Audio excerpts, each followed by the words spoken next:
And now to the latest developments on that shocking bridge collapse in Baltimore, Maryland. Caught on video, a container ship slamming into Baltimore's Francis Scott Key Bridge. As you can see, this forced the bridge to collapse, prompting a massive search and rescue operation.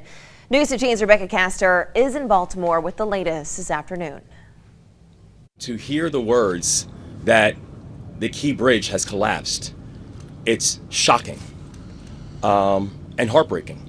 The sight of a massive cargo ship twisted in the remains of this major Baltimore travel artery surreal.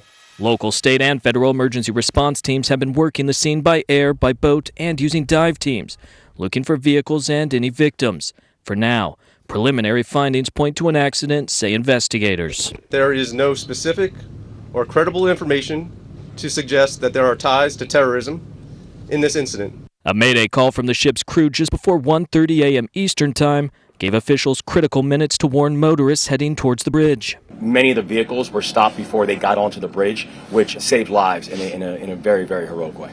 Initial reports from the Coast Guard indicate that a harbor pilot and assistant were on board. Maritime and Port Authority officials in Singapore, where the cargo ship is registered, confirmed that the vessel, Dolly, temporarily lost propulsion and dropped anchor as an emergency measure prior to the crash. The vessel's lights were seen flickering, then going out completely before it hit one of the bridge's key support pillars. While assessing the human toll remains the priority for response agencies, there's also a devastating impact to the region's economy. We're one of 4 deep water ports that can handle the larger Panamax ships.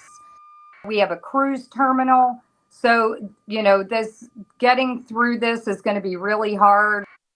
For News 15, I'm Michael Yoshida.